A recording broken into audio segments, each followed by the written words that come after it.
All right, world history. Welcome back.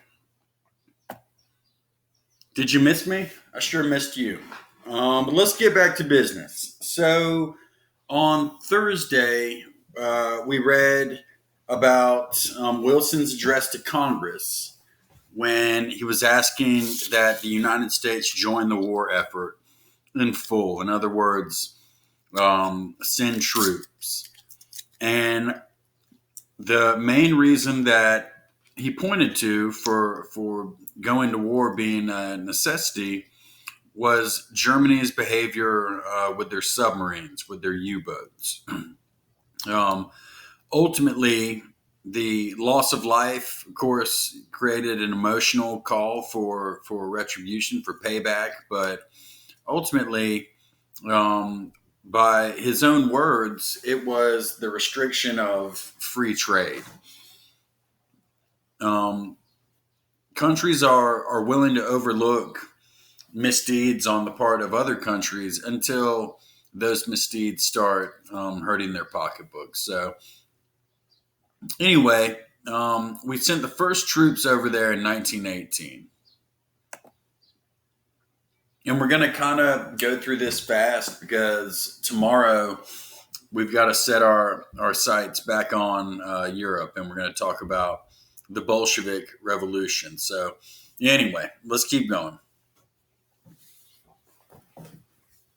The U.S. needed a convoy system that's supposed to say convoy to deliver soldiers and supplies to Europe, right? That's a long way away. This is what that convoy looks like. You would have a destroyer, top left, cruiser. Well, you guys can see for yourself. So here are your merchant ships right here. A convoy basically means you're sending a group of other boats for protection. And the arrival of the U.S. was a huge turning point for the Allies. The Allies were really beaten down, and they needed this injection of excitement. That was a poor choice of words. This injection of uh, energy. In May of that year, U.S. soldiers fought for the first time right outside of Paris. That was the battle where France and the U.S. Um, were able to keep Germany out of the city and then went on to attack Germany themselves. So, really, the first showing for the American troops in World War One was a pretty solid victory.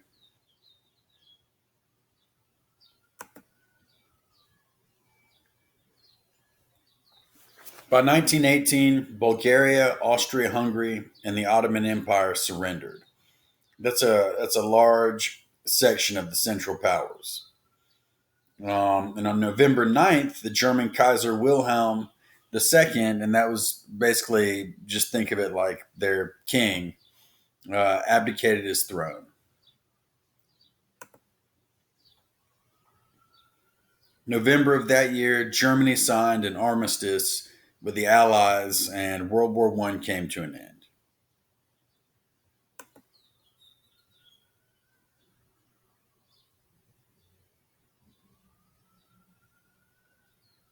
So, how did this war change America? Because we were late to the party, and we weren't the primary source of defense against the Central Powers, but it definitely changed America.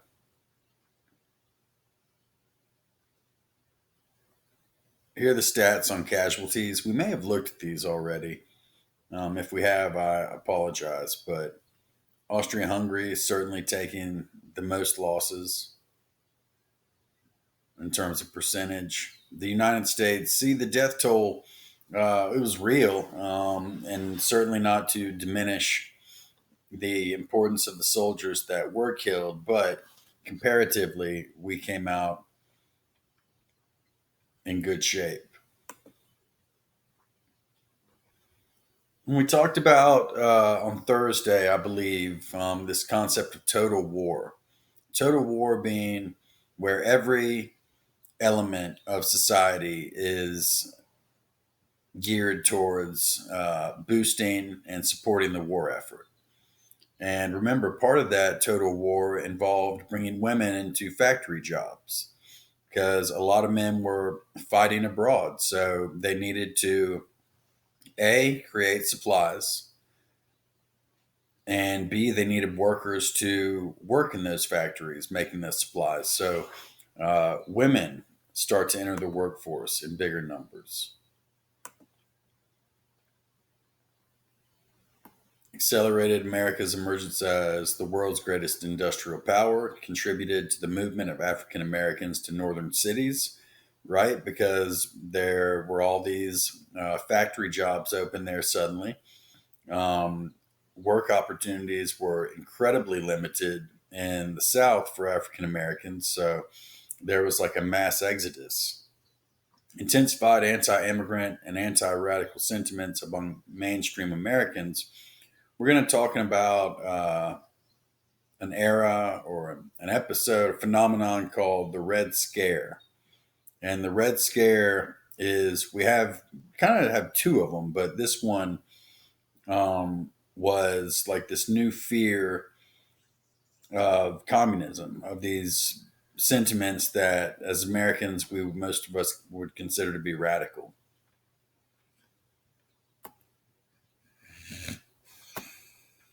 You're not going to be taking notes on these documents, but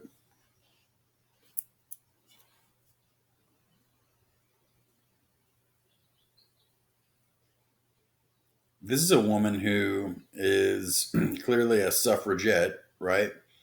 A supporter of the women's right to vote. She says, Kaiser Wilson, have you forgotten your sympathy with the poor Germans because they were not self governed? 20 million American women are not self governed. Take the beam out of your own eye. So she's comparing Woodrow Wilson to the King of Germany. And she's saying, how can you say that it's so bad that they're not governed, that they're not self governed when we here, 20 million women, really technically aren't either because we don't get to vote.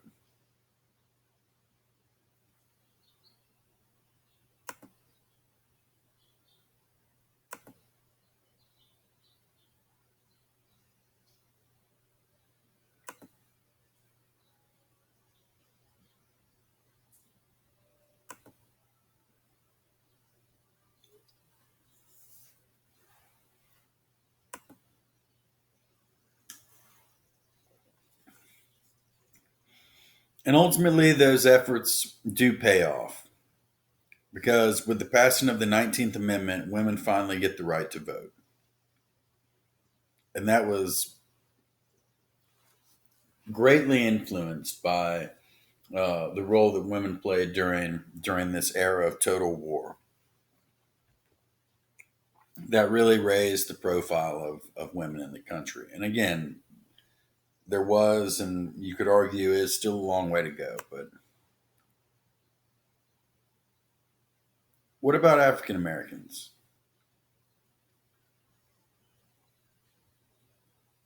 Liberty and freedom shall not perish. It's Abraham Lincoln, of course, looking down on a unit of black soldiers fighting Germans. You see the German military helmet. It says, True sons of freedom. Colored men, the first Americans who planted our flag on the firing line.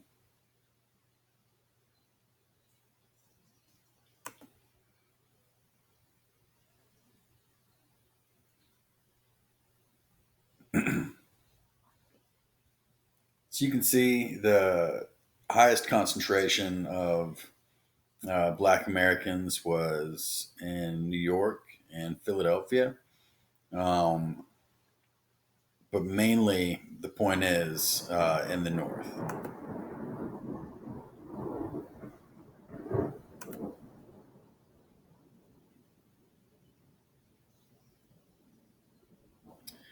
And there was a reaction to this. Racial inequality is not a uniquely Southern phenomenon. So, with the arrival of this huge wave of African Americans, there was backlash. And a lot of times that came in the form of um, attacking black people. You see down there, frenzied thousands join an orgy of blood and fire. Douglas County courthouse fearfully damaged as howling Avengers stormed jail with bullet and flame. One man killed and many injured. Police overwhelmed and soldiers summoned. Crowds surged through streets, attacking Negroes everywhere.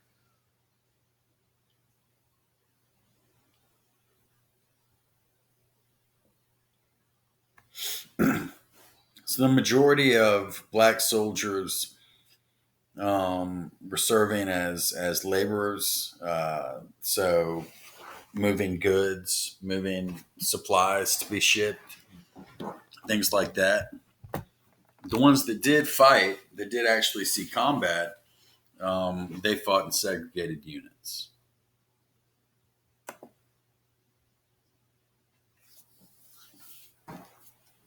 That large exodus of Black Americans from the South to the North, we call that the Great Migration.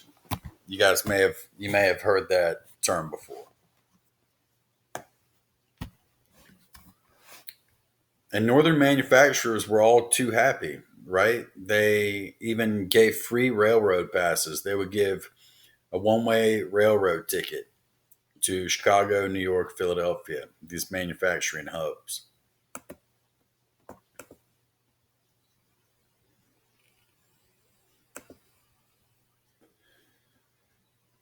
Socialism and the Red Scare. And this is what we're going to spend the class on talking about tomorrow in greater detail, but we'll go into it and introduce it to you guys today.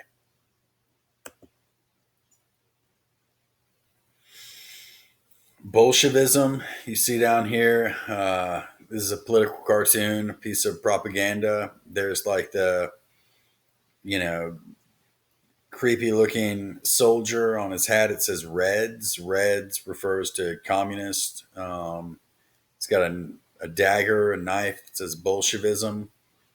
And then the Torch of Anarchy.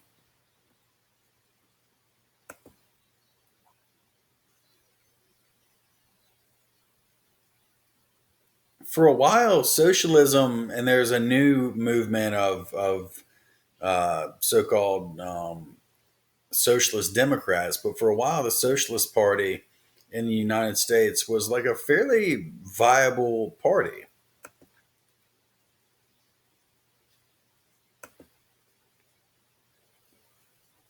So in Germany, in 1917, Lenin and the Bolsheviks create the Soviet Union, the Union of Soviet Socialist Republics, right? So it's no longer just Russia, it's now a collection of states that turned into what we call the Soviet Union.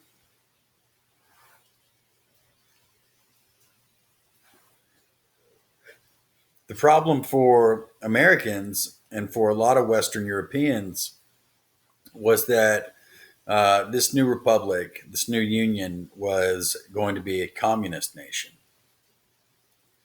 Communism is a single party dictatorship in which the government controls all factories, railroads, and businesses.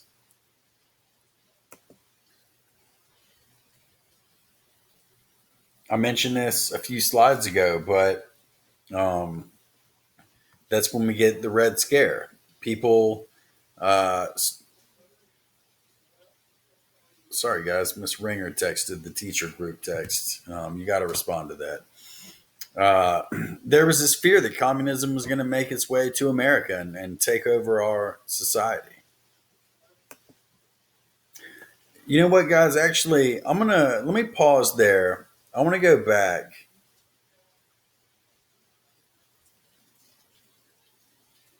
Hang on just a second, guys.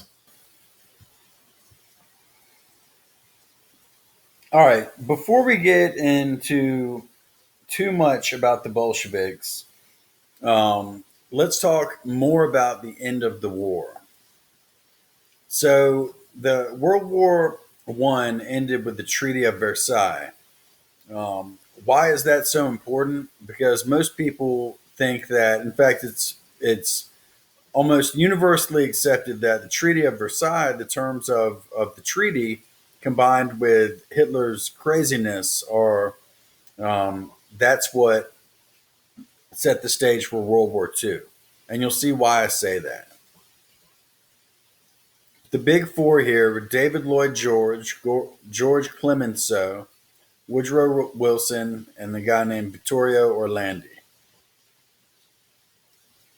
They met up at something called the Paris Peace Conference.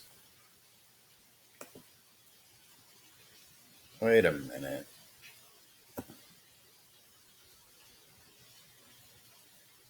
There we go.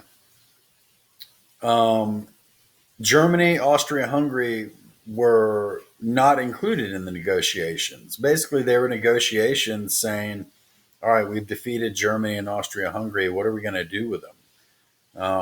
So they were not invited to the conference. It was signed June 28th, 1919, and it begins what we're going to call the interwar years. Because as you guys know, we have another world war coming up. So this is just in between world wars, basically.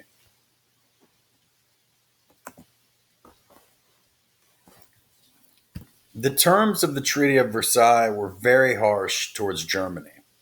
Probably rightfully so, but still, Germany was incredibly bitter. So the former Kaiser Wilhelm was to be tried as a war criminal, and a lot of other German leaders were to be tried as criminals as well. They had to accept full responsibility for the war. And the Rhineland, or an area, German area, was going to have Allied forces in it for 15 years. So they were going to leave soldiers to basically watch over Germany. They also put in military restrictions. Militarism was a big part of uh, a big reason for the war to start in the first place. So they decided that they wanted to seriously limit Germany's military. So they were going to they allowed Germany to keep a military. They didn't make them completely abolish their military, um, but they put limitations on it. For example, no more than 100,000 troops, no conscription, in other words, no drafts, no involuntary uh, service. They broke down their navy, and of course, their number one priority with regard to um, naval punishments or terms was to get rid of their U boats. The submarines were um, ultimately what got the U.S. involved in the first place. They were no longer allowed to import or export weapons, couldn't have tanks, armed aircraft, armored vehicles. There were additional restrictions on machine guns, and they couldn't manufacture poison gas. This is another big one. Finances are a big part of war, right? Wars cost a lot of money. So the bill went to Germany because they lost. They were the instigators throughout this. Under the treaty, Germany was expected to pay 226 billion Reichsmarks, which is German currency. It was reduced eventually to 132 billion, still a large number. In modern US dollars, 132 billion is approximately 442 billion dollars.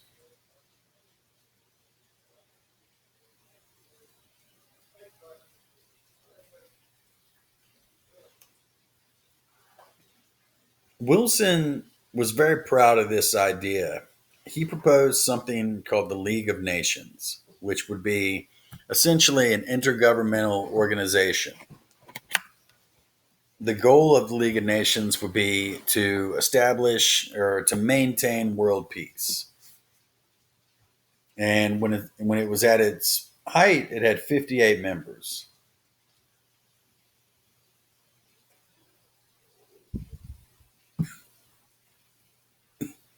The catch is that the U.S. wasn't a member.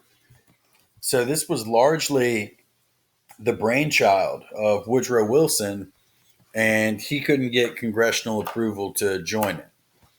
But we are now members of the United Nations, which is kind of the modern equivalent of this, very similar. And you guys all know if their goal was to maintain world peace, they did not do a good job of that.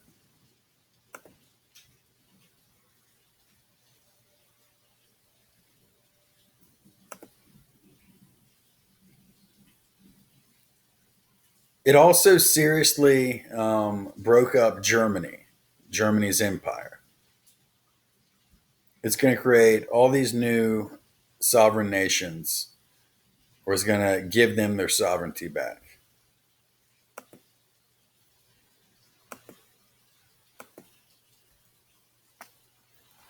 All right. Now I want to do something new. I want to start a new topic. Unfortunately, for me, because I love U.S. history, we got to shift our sights back on Europe. And we're going to do that by setting our sights on Russia first. I mentioned Lenin and the Communist Revolution and the Red Scare, but let's dig into that a little deeper. So, this is a program called Simple History. My stepson loves this, and he asked me to check it out, and I did, and I just thought, what a great simple explanation of it. So here's your teaser for tomorrow. You do not have an assignment due today.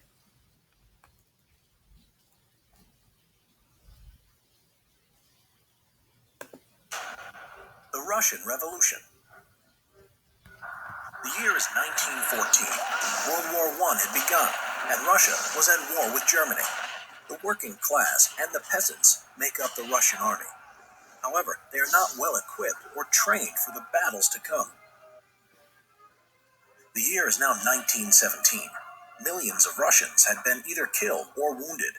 The Russian people were angry at Tsar Nicholas II for getting Russia into the war, and several other reasons, including the Tsar taking personal command of the army, Rasputin's power over the royal family, food shortages, and growing political opposition. The first revolution came about in February 1917 on the Julian calendar in Petrograd, which was the capital of Imperial Russia. Demonstrators protested about the lack of bread due to rationing and were soon joined by striking workers. The army was called upon to suppress the uprising. Several protesters were shot and killed by the soldiers. However, many refused to open fire. The army, too, it seemed, had mutinied against the Tsar. The Petrograd Soviet was the city council for workers and soldiers. Now, more and more workers and soldiers elected people to it in order to represent their demands. The Tsar abdicated, bringing an end to the Tsarist autocracy, and a new government took over. This government was run by two political parties, the Petrograd Soviet and the Provisional Government. The Bolshevik Revolution. The provisional government was also unpopular. It made the decision to remain in the war and failed to give land to the peasants. Vladimir Lenin and the Bolsheviks were a faction of the Marxist Russian Social Democratic Labor Party and eventually became the Communist Party of the Soviet Union. He had a simple slogan which would appeal to the people and the Petrograd Soviet: peace, bread, and land. Peace, the end of Russia's involvement in World War I. Bread, solving food shortages, and land, which would go to the peasants. He also stated, all power to the Soviets, meaning that he would seize power in the name of the Soviet. On November 6 and 7, 1917, or October 24 and 25 on the Julian calendar, the Bolsheviks, led by Lenin, launched a coup d'etat against the provisional government. They stormed the Winter Palace and arrested the provisional government, putting themselves in charge of Russia's government. After the revolution, the Bolshevik government exited the war by signing a peace treaty with Germany called the Treaty of Brest-Litovsk. A civil war would erupt in 1918 by those who were against the new Bolshevik government, the White Army, and the Bolsheviks themselves, the Red Army. Subscribe to see more history videos. Get simple history, the Russian. All right, guys. So after this lesson, you're going to come here, classwork, week 4, one lesson. I'm going to post the link to the YouTube like I always do. Then up here, 2 additional resources. One of them is about uh, the trenches, so actually about our soldiers and other soldiers fighting in World War One. And then this one is about something we're going to talk about tomorrow. It's a New York Times article about Rasputin.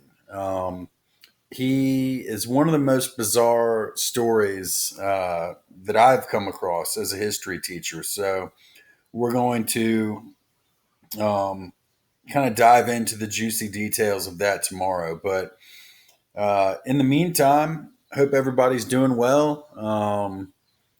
And be nice to your siblings. Don't drive your parents crazy. And I will talk to you tomorrow.